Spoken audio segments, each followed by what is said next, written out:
السلام علیکم ورحمۃ اللہ وبرکاتہ۔ الحمدللہ کفا وسلام علی عبادہ الذین اصطفیٰ، اما بعد۔ محترم ناظرین کرام، قربانی سوال و جواب کی نشست میں آپ حضرات کا استقبال ہے۔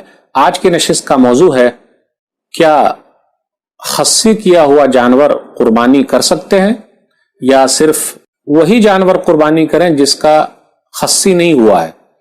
عام اردو میں بولیں گے تو بولیں گے جن کے انڈے نہیں نکالے گئے ہیں۔ تو کیسا جانور قربان کرنا چاہیے؟ کیونکہ کچھ لوگوں کا کہنا یہ ہے کہ جی اگر انڈے نکال دیے گئے تو گویا کہ وہ بھی عیب ہے۔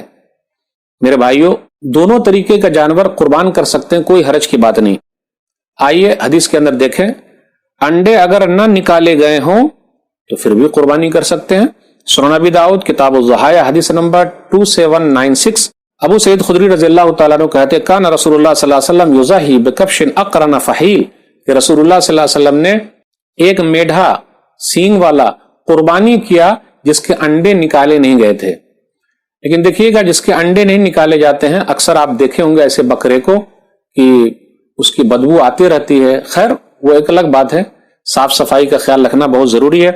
پھر اسی طرح جس کے انڈے نکال دیے گئے ہیں وہ عیب نہیں ہے، اس کی وجہ سے کچھ لوگوں کا کہنا ہے کہ اس کے گوشت اچھے ہوتے ہیں، اور حدیث سے وہ ثابت ہے۔ سنن ابن ماجہ کتاب الاضاحی حدیث نمبر 3122، راوی نبی صلی اللہ علیہ وسلم کے بارے میں کہتے ہیں اشترا کبشین عظیمین سمینین اقرنین املحین موجوعین، کہ نبی صلی اللہ علیہ وسلم نے دو موٹے تگڑے سینگ والے چتکبڑے اور خصی کیے ہوئے میڈے خریدے۔ تو اسے یہ پتا چلا خصی کیا ہوا بھی کر سکتے، جس کے انڈے نکال دیے گئے عیب کی بات نہیں، اور جو انڈے والا ہو وہ بھی کر سکتے۔ ھذا ما عندی واللہ اعلم بالصواب، والسلام علیکم ورحمۃ اللہ وبرکاتہ۔